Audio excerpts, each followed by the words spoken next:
Well, hello there, everybody. It is Friday night, and it's time for Guitar Safari. What the hell, Charles? That's over there, and here I am. Charles is like, he wasn't here last week. We're not going to bring him back this week either, fellas. So your contract is not The renewed. contract is up. Contract my goat's butt. How are you doing, sir? Good to see you.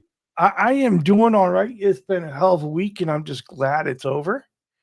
And It's not over. one of the things that folks don't realize is behind the scenes is often it's not uncommon for Seth and I to not even be able to talk about the show till Thursday night. Thursday night is a common thing. Commonly. Yeah, and I had this week that was It's not that Charles couldn't text me. It's that he doesn't want to. he doesn't want to exactly. I'll avoid it. Right. He's just like, I'll wait until Thursday. We had some fun yesterday texting back and forth, and Seth has come up with a great topic. I agree. But the length of my text was too long. I sent too many words in one text is what happened. And that's kind of a faux pas. Am I right? You shouldn't do that. I did it. You can't send a dyslexic guy that many words. I thought that, so the problem was I took that text from an email and copied it and then I thought it was appropriate to text that. And I thought after that, you saw that I emailed you the same thing. Yeah. Momentarily after I realized it's too long of a text to send. I should have texted you. I just emailed you. But that's, because I had a lot of good ideas. I had to help with those ideas, but there were a lot of good ideas. Hold on. I got something in my pocket, Charles. Uh-oh. It's hurting my nipple. Oh, it's just a guitar saddle. I don't know why the hell that's in there. I must have been. Anyway, who can even explain anything nowadays? There's guitar saddles just pinching my nipple. So that happened today. So that's a misconception that they can't hurt you. Never in my wildest imagination did I think we were going to be discussing your nipples tonight. Well, now and then we took a boop, doop, doop, dial it in. Okay, sorry. Sarah, I'm sorry, Sarah. Yeah. Sarah, I'm so sorry. Well, it is Friday night. It is time for Guitar Safari. And our topic is, myths, debunking some myths about guitars, right? And about guitar myths and debunking guitar myths in general. And we don't have all the debunks. We're just here to talk about some of the bunks and get some D's. Wait, that sounds terrible. Clarify this from the beginning. We know nothing. We don't want D's at all. We don't know nothing. We want to debunk is what we do want, right? We would like to. Yeah. That's a way. So this is going to be a really interactive back and forth with the chat tonight about things that you guys think and myths that you have thought about and heard about and find me full of crap. So we want to say hi? I think we should say hi. Charles is going to say hi, and I'm going to be weird and disruptive. Okay. Go. All right. So first in our chat, Dennis Ellis saying finger red number 1. D.E. It's the way you should be. Dennis Ellis. He's all right with me. Have you seen him? No, but I got a TV. And sometimes he's on channel 4. Okay. We can't do that for everyone, but that was Dennis. That's nice. That's good. And we got our buddy Zach Thong. What up, Zach Thong? Smoking a bong. I might be wrong. And Steve Reeser is in the chat saying cheers to everybody. What up, Steve? I don't know about you, Seth, but I just want to reach out and grab that beer mug in his emoji and just drink it. Ooh, I do want a beer. I haven't had a beer in over a week. I know. It doesn't look like it. Here we go. It feels like it. And we got brother Paul McNary. How you doing? What up, Paul? And we got Earl Coley asking what we're drinking. Earl, the funny thing is we're not drinking anything tonight. Damn it. If I go out later, or I don't think we're going out for dinner. I think we're eating dinner at home. Don't have any beers at home right now. So I'm just having bubbly water mixed with my pina colada juice. Delish. Oh my. Mm-hmm. It's like Odwalla juice. Sure in it. It's like, I don't know, it's tropical flavored mixed with a little bit of bubbly water. Mm-hmm. Well, we got Cushman NYC saying hello to everybody. Cushman.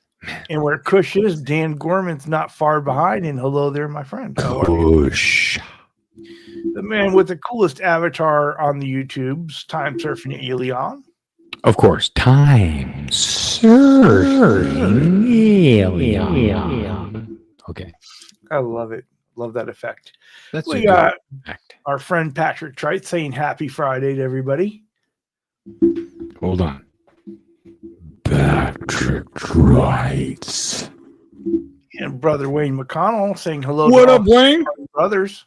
I like that. Hello to all my Safari brothers. I like it. Safari. What if we actually went on safari together? We have enough of a crowd together now to where we could overrun a small guitar store. We talked about this. We got to get rid of the small bus and get the big one now. We got to get the big bus. We can't. The Geo's out of the question. The Geo a little while back. Oh, funny thing about the Geo community is I looked at it the other day, and it's parked. I moved it from my parking spot over where the pavement is, over to over in the yard, over on the other side of the school. You know how schools are. Parked where the vans are that are for the kids that go hiking. You know, the team vans. Anyway, I looked at it the other day and I realized that the grass is really growing up into the back end of it. So that's not a good look. I gotta go move. I gotta go move that thing. You didn't come out to be a tree growing up between the bumpers. No, dude, seriously, exactly. But I don't drive it, and I'm hoping next year that we'll get the engineering kids to electrify it. Oh, that would be cool, right? Leave the motor in it. Yeah, it's the right size for it. Totally, right? Pull everything I don't need, which is most of what's in the car because it's all crap anyway. Pull it all out and then just electrify it. Keep the engine to charge the, and also to, keep you going when everything else breaks down. Then you got to equip the Geo with the onboard amplifier. Ooh, I should build in a Marshall into the back. So, I mean, if I did build it out, it would be for like going to the beach from here. It's about 30 miles. Well, we got Graphite and Cigar saying hello to everybody. Yo, what up, Graphite? Herb Fireside Studios with another great instructional video out. If you haven't checked it out, I haven't checked them out. They're well produced. They're really good. I mean, if you want to learn some songs, check it out. And we got Terry 3Gs with a recent birthday. He's saying, "Welcome, Charles. It's Charles and me. Join our guitar safari, where it's all about basswood and one volume, one no tone." No, it's not about basswood. I mean, yes. The funny thing was, I thought I was going to be able to actually read this one right. But that's fine. Well, how old did you turn, Terry? How old are you? You're a young lad. You're not young, but I mean, you're younger than me, probably, or at least he is. I want to say I'm going to get it wrong, so I'm not saying nothing. Yeah, that's why I was just asking, because it was one of those ages where you could look 10 years either way. You know what I mean? Well, Randy Crooks is with us. He says, "Hello, fellow Safarians. Start off the conversations. I play what I like. Nothing else matters if I like it." And I love that attitude. Oh, totally. Great thing is Randy has moved into the new home and is ready to rebuild his guitar empire. So, oh yeah, here it comes. Here it comes. Well, there's so many of these myths that are like, everybody's heard the Tonewood myth, right? I mean, well, yes, it does matter. All right, let's keep saying hi. Yeah, all right, let's finish saying hi first. We got Unfucking Believable saying hello to the chatosphere. Hello there. What up, Unfucking Believable? We got brother William De Silva. William D. Hello to everybody. Yo. I'm not even trying reading all that because I can't handle it tonight. All right. You got it. We got Martian Murray. What up, Martian Murray? Yo. We got Brian from Searching with Tone saying, well, hello to everybody. Man, it's talking about searching. I was searching for tone things. McCall Music in the chat. What up, McCall Music? You're going too fast. I was looking for my searching for tones, and I can't find them. Well, you gotta be ready. I was trying to be ready. You gotta stop slacking off here. I've gotten my Myrrh ready. Well, hello there, Blue Mox. What up, Blue? My boy, Blue. And we got brother Ben Coombs. What? Yep. Ben knows all. He can debunk all this stuff. He's going to debunk everything, and he's going to set us straight. So. He's going to sigh and roll his eyes many, many times tonight. Marcel, hello there. What's happening, Marcel? I like that picture. Terry's got a point here. Seth starting a new trend: guitar saddle nipple ring. Oh yeah, dude. Hello there, Bo. I bet that exists. 45. Somebody has to have Racing done his that. guitar now. I wish I would have thought of that. We got Ryan 0812 saying hey now. Murr. You got your murr ready. Murr. I had my murr ready for him. I found Well, my you got murr. River Doc. Hello there. What's up, River I Doc? think Doc went live earlier this evening, and I'm sorry that I missed it, but appreciate the drive by, my friend. Totally. Thank you for coming by and saying hi bye. Hello. And Kevin Pittman's here. Hello. He sent over there by River Docs. Why, thank you very much. Who's that? Kevin? What is happening, Kevin? That is a cool hat. It looks like you're on some river or something cool. Like you're an outdoorsy kind of person. I like that. Mm-hmm. Even though we're all about guitar and stuff, which is mainly indoorsy except for acoustics or play it. Oh, I guess you play a lot of guitar outdoors too, right? People play festivals and there's a lot of outdoor playing. Yeah. I heard people do that. Yeah, it's not all indoor. Jerry, I'm not behind in the chat. I'm exactly where I want to be. He's right where he needs to be. 8 minutes back. We're we may be 15 minutes back in the chat, but we're exactly where we want to be. We need to be right here. We're here and now. I promise my love faithfully. Faithfully. And the rest of the chat is pretty much people conversing with each other and saying how bad we really are. So we finally got there. So let's go back to it. Let's go back to this first myth that you wanted to talk about, Tonewood. Well, is it a thing? Yes. Is it not a thing? Yes. Does it matter? Not really, in my opinion. But does that mean it doesn't matter to somebody else? You know, everything matters. But where does the sound come from? Well, most of what the audience is going to hear is coming out of the amplifier, right? It's coming out of that translation between what's happening with your finger through the pickups through the cord in the amplifier, right? Wait, the strings got to be involved. Yeah, obviously. But the sound's coming from the string vibrating. Right. So the Tonewood, in my opinion, would only really get into the factor when it factors into how much or how little it allows that string to if it has any kind of difference in the vibration of the string. Our experts in the chat are reminding us the hands. It's in the hands. The tone's in your hands. Yeah, they're gonna go on forever, Charles. This is one of those ones that there's a lot of, because this is what we wanted, right? But you sit there and you really think about this one. You take it back to something that I think we've all probably heard. Phil McKnight will tell you, yeah, does Tonewood matter? He'll say, yeah, it matters, but how much? Right. But because by the time it gets through your strings into your pickups, out the amplifier, how much of it you're really hear? Now, Pat, just know that we are talking specifically electric because, of course, Tonewood matters acoustically. Of course, bracing cut and carving of bracing and pattern of bracing and thickness of the top and all that stuff matters when you get into acoustic. But we're talking electric guitars. I mean, if you're made out of walnut, is it going to sound different than if you're made out of I've built guitars out of 2x4s that sound like a telly. And also, like Marcel's comment here, resonance will vary. You just don't know you just don't know how much. And it all depends on how much of it are you going to hear over the amplifier once it comes out of the amp, right? So, but I think one of the things where people get caught up with Tonewood, they think quality of the wood, right? So if you think poplar versus alder or ash, right?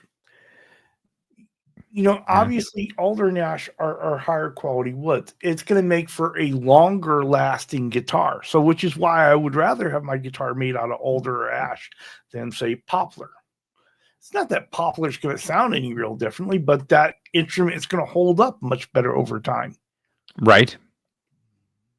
Unless it's all, then you go even further because you start to go how you're finishing the guitar. You finish the guitar like a tank, it's going to last. You could finish it, as long as then again, you have to treat a guitar well for it to last. Right. And it's also, I don't think it's that big of a deal, right? Versus the amount of tone difference you can get from changing a pickup. which is vastly, you can go from one area to a completely different area. I don't think you can get that much of change if you keep the same pickup and you change the wood. You know what I mean? You keep everything else the same. You keep the neck the same. You keep everything else the same, but you change the body shapes the same weight, same everything, but then you get a different piece of wood. And going back to what our expert says and what Kevin Pittman's saying here, it's really that tone is in your hands, right? It's the person making music and not necessarily the instrument, right? A good player can make any instrument sound good.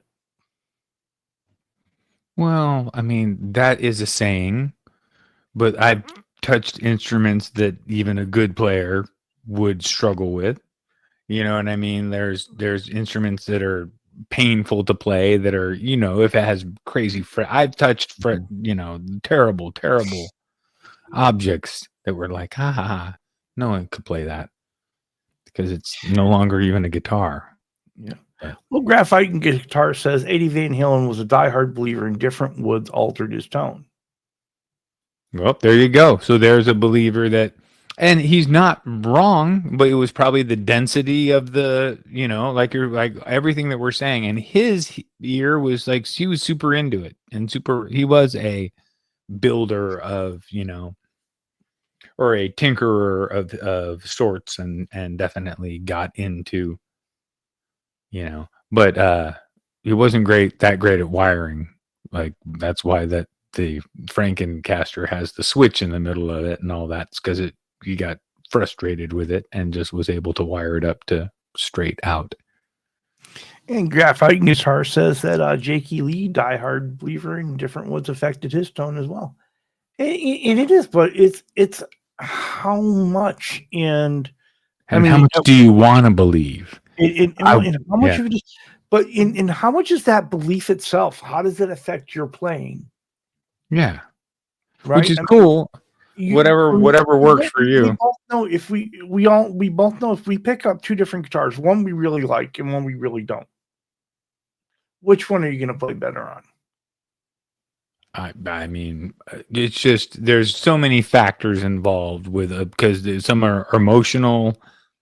Some are, how much I like the everything from the finish and the way it looks to the way that it feels. The thing that makes me pick up a guitar is the way it looks usually, and then it has to feel, at this point, for me to keep it as a player, it has to be like nearly perfect, or what I consider perfect, which is like really good. But I love this. The chat is into the conversation. Time Surfing Alien puts up a quote. He says, "Plug into the damn amp and trust you are the sound."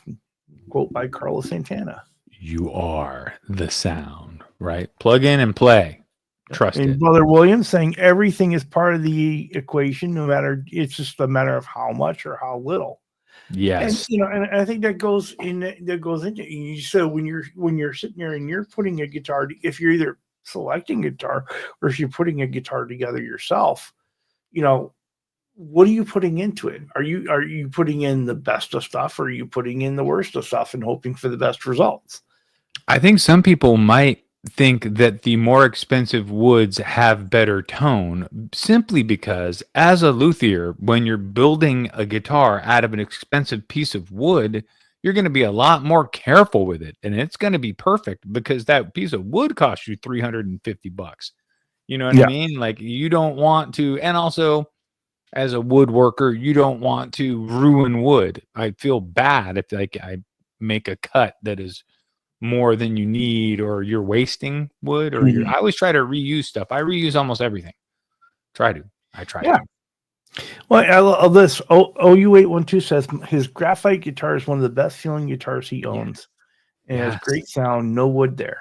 No wood there. Great sound, because it's a density, and it's got, those strings are moving with and a vibration that he likes. And the pickups are good. So, Mach, I'm right there with you. I am right there with you. We should all go to Ben's for brownies. Ooh, Ben's got brownies? The brownies will probably be spiked. They're probably spiked. So that's what I'm saying. Yeah. Ooh, Ben's got brownies. Yes. But no, I mean, I think this is one. I think both sides of this argument on Tonewood really kind of have some credit, right? Because there are some woods that will resonate more, and Yes. that will add to things over it. But it's a matter of how much of that equation is it, right? When you add in the pickups and the strings and the amplifier and how well you play and the feeling you have and how you feel about the guitar and whether you've got your favorite pick or not and whether you know the song and how prepared you are and Totally. I've played very, very light guitars that were very resonant, but they weren't guitars with a trem. They were either string through or top load. And even though they were light, they had great resonance, but I believe it was because of the strings being attached more to the wood than when you have a guitar that's in a trem. You're now detaching the strings completely from the wood of the guitar and putting them into this trem that is attached to the guitar. Right. And it's not even not only the quality of the components, but how well those components are put together. Totally. Yeah. So a good block, a good trem block does matter. If your trem block is proper for the cavity and it's like, just big enough for you to get where you want to go, but it's big and thick, that's I think it helps with sustain. Everything's got to be perfect and tight. And really happy for Bo here because he says his Murphy is solid mahogany with hand-picked maple top and amazing to feel it. And it's part of that. Is how does that guitar make you feel, right? Totally hand-picked. So that's part of it. Hand-picked. Somebody cared about that. They hand-picked it. They cared, and they had that extra effort. And those guitars are better. I mean, that's why it takes a bit to, you have to have confidence in when you do a body, Charles, right? And you send it out and you have a customer that's paying for it. You got to have confidence in your skills and abilities, and you just do the best you do, and you care about what you do. Well, with what I'm doing with the fabric tops, I am trying to make a custom guitar that the owner is going to absolutely love, and it's going to make them feel special so they can play better. Yeah. And it's not it's a process learning how to get it really good. And it happens over time. The first one that you build is not as good as the 20th one that you build is not. I'd say I started to really get good at like 50 parts casters. Like when my parts casters would come out, like, boom, like I knew that they were better than or on the level of custom shop stuff because I played custom. I was setting up custom shop stuff to make it play better because people would buy it and they wouldn't be unhappy with the way it played. Well, so this kind of plays in this next one. This next comment kind of plays into something that I always kind of wondered about myself because I don't think it personally makes a bit of difference, but I think a lot of people really do. I'm wholeheartedly agreed with the idea of how a guitar is constructed. The quality of the construction means a lot for how it's going to make you feel and how it's going to play. But specifically about whether it's a bolt-on neck versus a set neck. Oh, I don't think that matters. I don't, or whether it's even a neck through. I don't think those differences matter. But again, my experience is limited. Also, like, here's the thing on your bolt-in neck guitar, when the screws are put in, does the person putting them in melt wax and make sure that do they use the proper size drill bit that is measured to the inside of the teeth of the screw to make sure that you've got the right amount of bite, and then the wax helps make everything super tight. And these are all things that people might be building guitars, but not doing certain things that were done and have been done for years and were taught because they take it to another level that make it like. But do you really think there's a difference between a guitar with whether the neck is set or whether it's neck through or whether it's bolt on? I mean, I think there is a difference a little bit, yes, on a neck through. There might be more stability in the neck overall because it's a longer single piece of wood, right? But you should be able to control it with the truss rod. But do I have a preference of either? And am I calling one out for being inferior? No. Right. I like them all. I think Randy Crooks is being a little silly here. Says he wants a guitar made out of balsa wood. Just imagine the resonance. Ooh. Well, if we finish it with epoxy. So there you go. Right. We'll just do a layer of epoxy over the whole thing, and it'll be nice. Kevin says he's got several guitars. His old red Washburn sounds best to him. I love that. He loves the chat. Well, thank you. Oh, Kevin. right on, dude. Yes, absolutely. Thank you for coming in, and thank you for dropping chats in, because that's how we all get.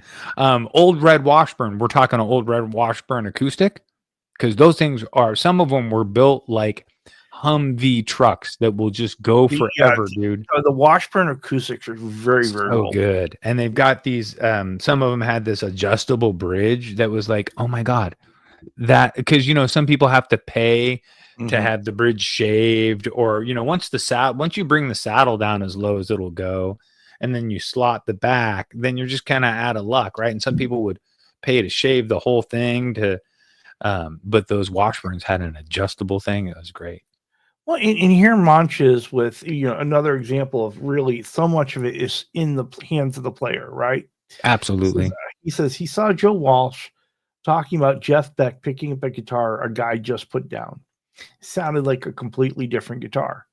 Yeah, totally. So much of it is what's coming through you, the artist, and your fingertips and your emotions and how you feel about it and how you play it. It's, and you hear this all the time of other guys playing through other guys' rigs. Well, how did you feel? It sounded playing through Eddie's rig. Well, I sounded like me. Didn't sound like Eddie. Yeah. Yeah. I always love watching guitarists when they first plug in to an unfamiliar amp, either their guitar or another guitar. And I like to observe the first 2 minutes of their, because they're going to be in it. They're not going to watch you. They're not going to see you kind of like watching them do their dial-in. But I like to watch it because everybody has a thing, like a process, and everybody's a little bit different, and people can usually find a tone in a couple of minutes. You know what I mean? Eddie Fay, we completely agree with you. Yeah, Tonewood is a real thing when you get to acoustics, for sure. Totally. On electric, it's probably it's a less of a factor, but people still like to bring it up because it is a factor, and anything to rib somebody about can be good. And I'm sure that there are things. I mean, it probably comes down to some woods have a great acoustic resonance to them that I'm not sure which ones they are exactly, because I'm only really exposed to whatever I'm exposed to. But some, probably have a better. And Graphite Guitar says exotic woods are not just expensive because of how they look. They're also expensive because they're harvested a long time ago from old growth forests, right? The great any wood with a tighter grain, it's more dense. It's higher quality, right? If you look at the difference between grain from like 50 years ago and the grain from wood now, it's much bigger. You even look at how it was cut, cross cut, as opposed to the way we cut the wood today. Yeah, I mean, furniture manufacturing and guitar manufacturing are like, and boat manufacturing and like high-end jets and high-end cars use a lot of the wood that is just going to be gone eventually. Like we're going to no longer have any beautiful, I mean, they'll be, it's not going to be as beautiful but there'll be veneers around probably for 100 years, but thick tops are going to go away at some point. And Marcel is talking, and he says, it's not just the wood, it's also the bridge and the saddles, the pickups, the finish, the thickness, and its thickness, the size of the strings, and how many pieces of wood you used.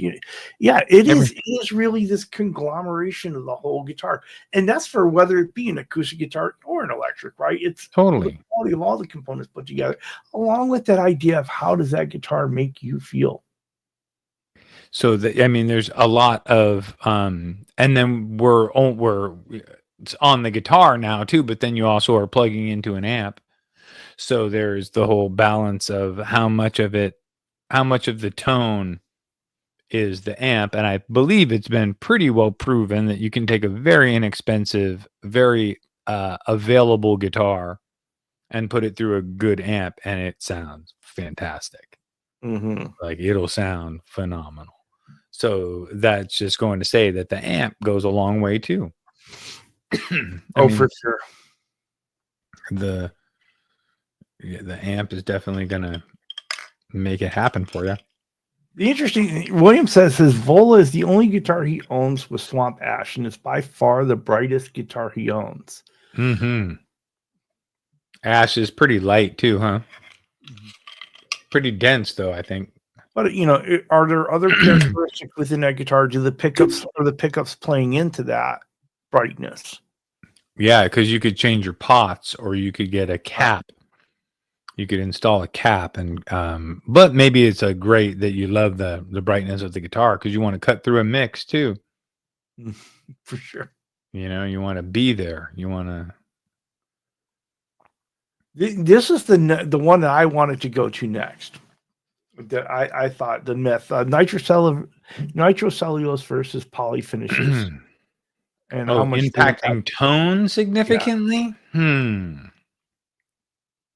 On an electric, I don't see how this could be of an impact on electric. So I'm gonna need some help with this one.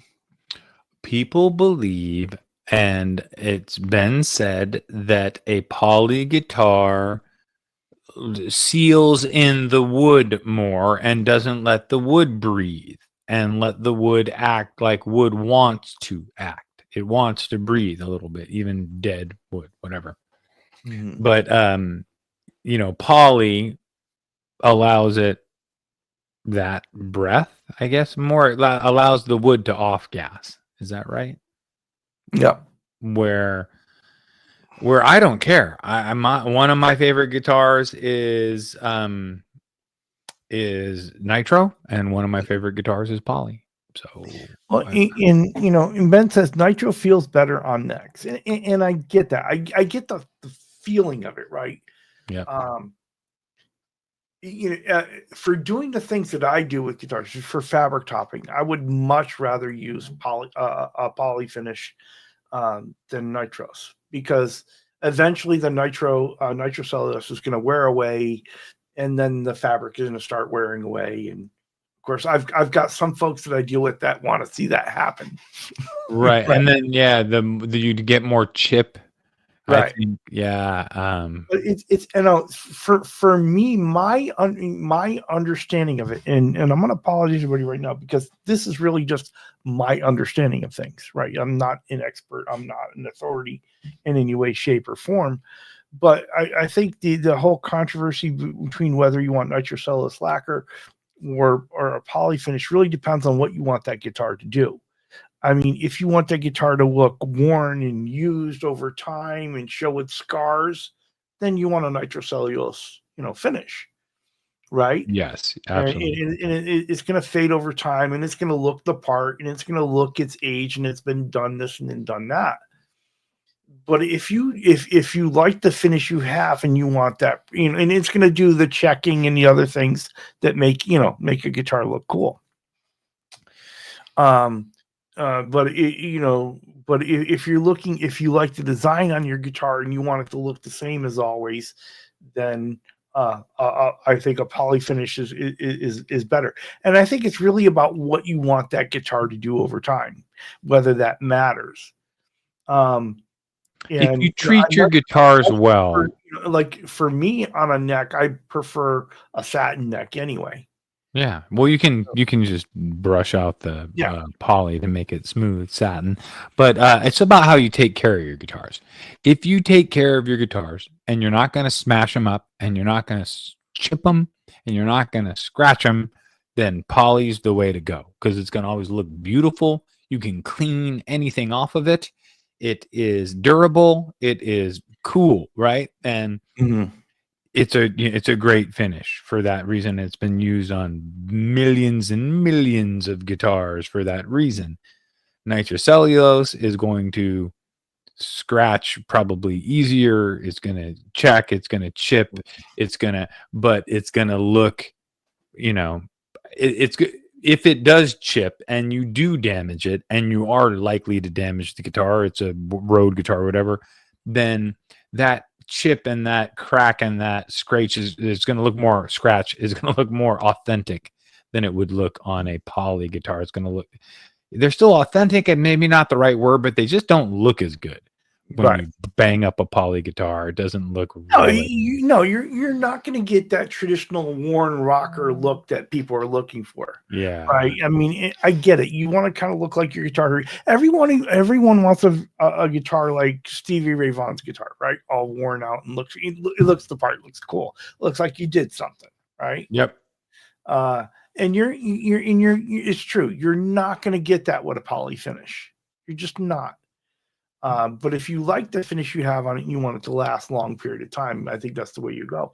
And it really is about whether you're the guy that likes maybe a more relic finish, or something that looks weathered or shows its age, or whether you want something to look nice, new, and shiny. It depends on where you are in that spectrum. Yeah, if you're a perfection person, if you're a perfection person, then nitro is going to be tough for you, because by the time when you get your guitar that you ordered or whatever, it's going to have a check or a crack or something on it somewhere. It's just part of the deal. Like, those guitars are so hard to get it to become, and I'm sure somebody has a perfect one that is perfect, and it happens too. But like, in general, it's a finish that just cracks and checks, and what are you gonna do? You know what I mean? Right. And I think Time Surfing Alien kind of has it. If it feels good and it plays good, he doesn't really care about the rest of it, right? And I think that's kind of the thing for everything we're going to talk about tonight, is none of it really matters as much as how that guitar makes you feel and how that guitar impacts your. I picked up a freaking Earl Slick guitar from one of our customers at Guitar Works when I worked there. That's a freaking $200 guitar. And it made me laugh because it was so good. And then I went and I plugged it in, and the pickup was so good. It was like a one pickup, little thin, looked like it was built out of a barn door kind of Telecaster thing. Mm-hmm. It was so good for $200. It was like, made me laugh and cry inside too, because I'm like, oh my God, I'm working so hard and trying to build guitars for under $1,000, and this is $200.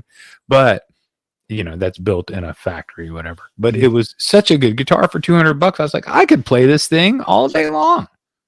Cool little guitar. Well, Zach Thong has chimed in here. He says he loves the look of Zacharite wood, and just recently looked Zacharite compared to Brazilian rosewood. Okay. And so some of that's aesthetics and what you like to look at, right? It's like, I know that there's this back and forth about necks, fingerboards, right? Whether the fingerboard is maple or whether it's rosewood, right? I believe people say it's brighter with a maple fingerboard and a little bit darker with a rosewood fretboard. I would say brighter a little bit is true, but with a finished maple.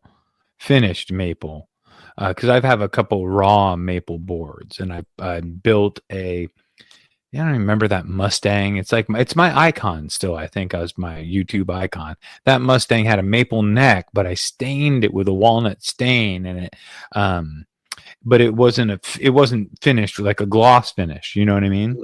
And it wasn't as bright or snappy as like what people were saying. I know what you're saying about that finished necks. Yeah. I love this. Bo says, sometimes I bang my guitar and it's like my heart stops, like when David dropped his Les Paul, and his heart stopped for that moment, right? And is it going to break? Is it going to dent? Is something going to happen? And we all have those. I don't care what your guitar is. I don't care what your finish is on it. Something happens to it, and we all do that. Does anybody know who that guy is? That he's on a YouTuber and he's from the UK and he curses a lot. And he recently did a video about an Epiphone, and it was fine one night and he strung it up and he went back to the next day and the headstock was broken. And it's like that guitar just broke because it probably hadn't been under tension in a long time, and it was such cheap wood that was still wet and just, just cheap. And then it got under tension again. It was just like, ugh, broke. That's so terrible. That guy's cool. I like his videos. Forget his name though. Well, let me know who that is, because that's one. Mile House. Is it Mile House or Millhouse Studios? Thank you, NF. Unfucking believable. That's exactly. That's the guy. He's so funny. I like his curse. He says, "If you don't like cursing, get out of here. You're in the wrong place." You're in the wrong place because it's gonna happen. It's gonna happen, and so he has that warning in the beginning, which is great because then you're like over it. I'm ready for it. Hey, he lets you know coming in the door. Why not, right? And he also kind of says, like I try to say too, like I'm not the end all be all luthier of the world, but I did file tax returns for 4 years, that were guitar money only. So like that's when you become kind of a professional, but you're still always learning. I ask questions all the time. I ask questions to people I think anyone who's not constantly learning, you just the only thing you've done there is you're not growing anymore. Totally. There's always more to know about anything. Yep. And the more I teach people about guitar, the more I learn as I go, because me teaching people stuff pushes me to think of better ways of doing things, better processes, and we're always improving the process. Well, we got BC Rich with another favorite myth. He says his favorite myth is that a tilt screw at the neck creates an air pocket that's likely to warp the neck somehow. So use your shim. And he believes that that whole thing is crap. Like how Fender put all those tilt necks on them. I've got a tilt neck. That's my number one, is a tilt neck. Yeah, there's a myth there that tilt screw creates an air pocket and it can warp your guitar neck somehow. I would say this. Guess what creates an air pocket as well? A shim. Yeah. Because most shims are not, molded and perfectly made for the entire pocket. Most shims are small pieces of paper up towards the heel or up towards the top of the neck, depending on which way you need to wobble your wobble. So hopefully your guitar you're building doesn't need that. But, some guitars do. Just depends. And here's one of the things I will agree wholeheartedly with Guitar Man 45. And I don't like looking at a Palfaro fretboard. It doesn't, to me, it doesn't look right. But it's a preference thing, right?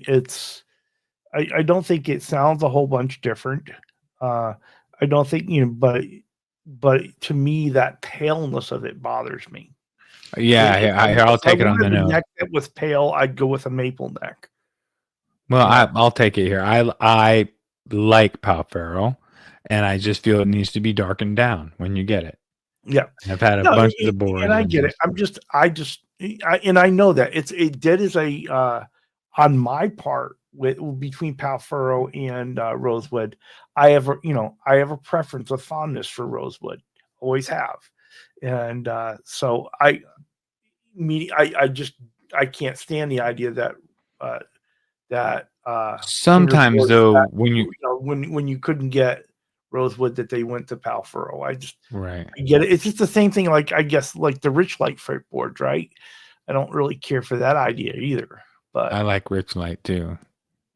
I like it because it's so good and so workable and so if you do a refret on a Rich Light, anyway, it's not a bad material, but it's not wood, and people don't like it for that reason. So phenolic, but some people love phenolic for its stability. You know what I mean? High end $5,000 basses and guitars, phenolic necks. Yeah, graphite and guitars. I know what you mean. You know, if the wood doesn't matter, how is maple brighter? I don't know. These are things that people say. I haven't noticed a big difference in it myself, but I think it's that the maple fretboards tend to have a finish on it.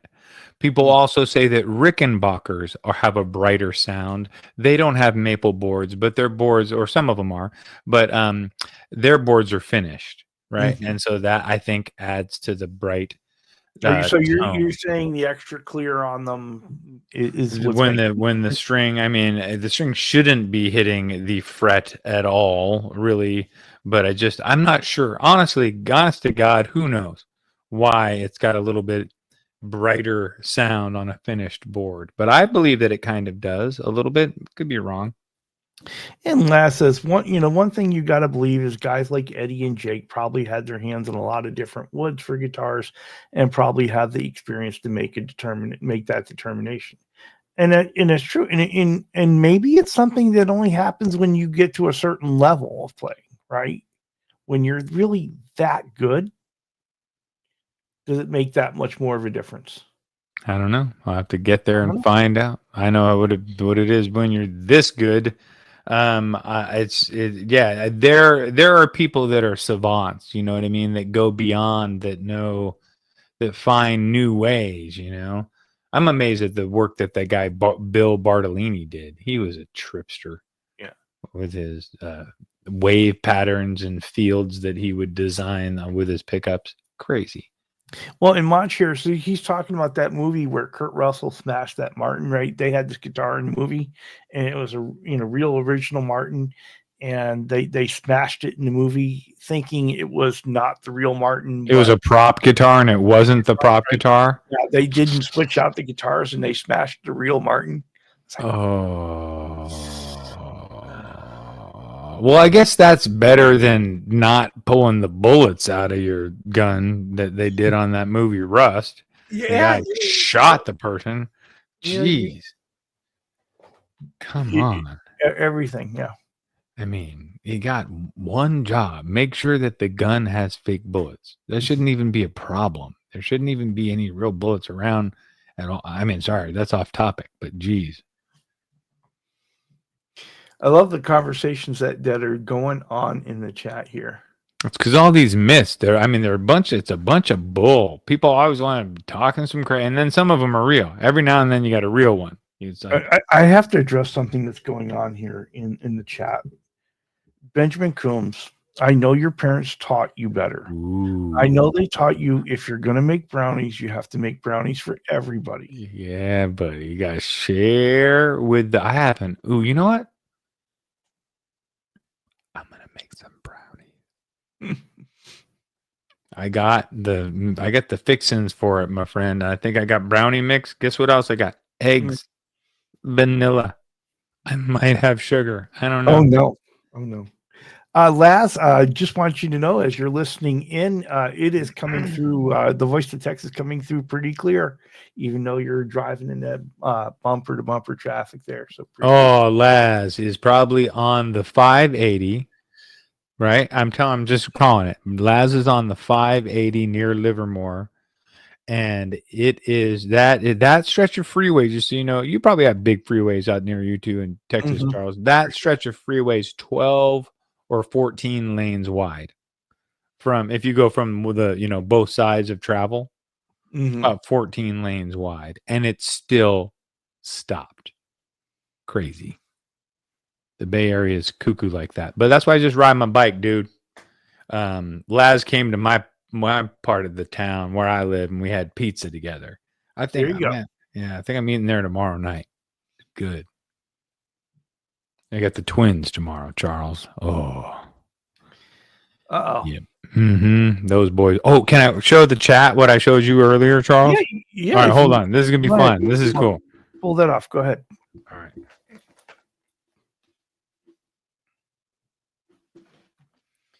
This is the freaking cutest thing ever.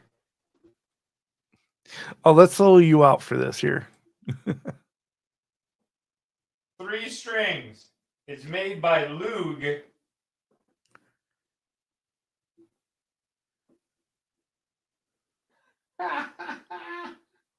Oh yeah. So 3-string lug. So that's just a volume and no tone, right? Just volume, man. No tone. This is all you need. That speaking of Tonewood, you hear that? Look at that. They did string through though, Charles. There you go. They didn't do top loader. They wanted you to get some resonance. Well, see, and that's another one. Really how much of a difference is if you have a string through guitar like that, or you've got something with a tremolo, with the strings running through the tremolo, right? You get way more resonance with it going through the body, I believe. But this is so cute. So this is for my little nephews. So they can get their little tiny little finger, right? And they can do all three. And then when they get good enough, then you tune it to like the top. You tune it to G, B, E, and then they can start to do chords, like the top strings on a regular guitar. Yeah, it needs a humbucker. You're right, Martian. I should open this up and see, and just put a humbucker this way because it's 3 strings, right? And so it just be that'd be funny. Yeah, I think isn't that freaking cute? It's a great idea. It's adorable.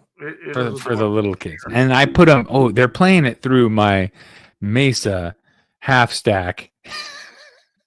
I put earphones on them, like the big protective, and sometimes we even put the buds in, but like so loud that it moves your face. This may be a topic, Seth. I'm thinking that we have to do a part 2 on at some point. Oh yeah, that'd be super fun. I mean, it's a good topic because there's so many of these things that you're just like, come on, really? Oh, here's one. You have to tune up to the note. Right. You can't tune down. Well, you can. See, no, I mean, you can, but the idea of tuning up, that myth always made sense to me. It makes sense. Because if you tune up, you're not likely to go flat. Right. If you're tuning up to the note. Totally. And good setup guitar is not likely to go flat either. Yeah. And so, it's one of those things where in the back of my mind, it kind of made sense to me. But yeah, it does make sense. But then again, it's not this one though. Completely. Okay, good. What do you got? So this one, I have no idea. Michael Krause says years ago, he tried a guitar that had a brass shim. And it was the brightest guitar he's ever played. Still don't know if it was the shim or the guitar itself. Brass. I love, 70s child born in 74. Guitars had a lot of brass in the 70s. You know what I mean? It was a thing. It gave sustain. I don't know about brightness. But if it had a brass shim, it sounds like a pretty damn thick shim. I mean, that's kind of scary. Shim in the neck that was brass? I don't know. You could do brass and really thin. Yeah, I know. I've seen the little slivers.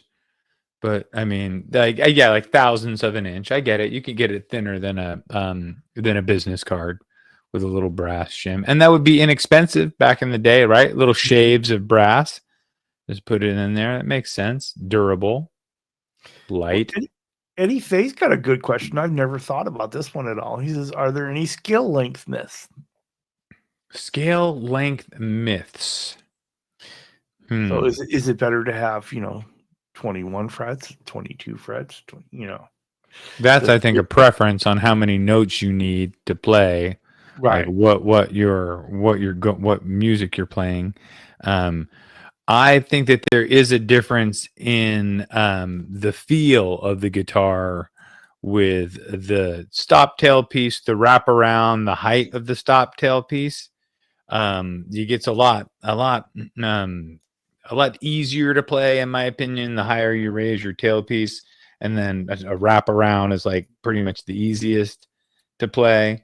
But then it gets weird dialing in action and stuff sometimes. But all those are great myths.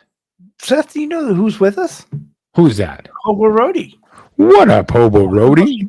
Characters in YouTubes. Absolutely. Saturday nights, we'd go down to Bartolini Shop on Research Drive in Livermore and listen to the house band, some Dead tribute act called The Other One. Come on, Hobo. Hobo, you are my hero, and I need to come hang out and get to know you a little bit better. So, my good friend, who you might know, but since you're running with those cats, and he's down in Livermore, is Joe Zahn. And Joe used to hang out with Bill, and Joe, when we've had a couple beers, he told me some cool stuff, and I was like, man, because the stories that I've heard about Bill Bartolini reminded me of my stepdad, who was like a hippie, who was trippy and all into dialing in amps, and he learned electronics and how to read wavelengths, and he knew what capacitors would cause anyway, he could build amps. And I never got into that with my dad. I kind of wish I did, but who knows. Good to know, Hobo. Going back to tuning up on a note, Ben says tuning up to note is more stable, and I think it's that was kind of the reason why it made more sense to me. You tune it up, the string is more taut. It's not likely to loosen again and go flat. I agree. I'm not going to argue with that. I'm just saying that your guitar's all set up. You got really good working tuners, and you can tune down. It might go flat. Entirely different kind of down tuning. Right, especially Matt is down tuning all his guitars. Period. Down to drop C. Right, he's never tuned up before. Everything that he got is at least above C. I question whether Matt has one guitar that's actually at standard tuning or not. Huh? That's awesome. That's kind of awesome. I just keep one in, drop D D standard, and then welcome in John Deshane. John Deshane, he's weighing in on our brass dilemma. He says he's never found brass particularly bright, though. Yeah, no, I thought it was usually used to add weight and sustain, and that it was fairly inexpensive and a workable metal that you can polish out. Brass polishes nicely. I want to apologize to everybody. We're just simply not going to catch up into the chat tonight. We've got 3 minutes left here.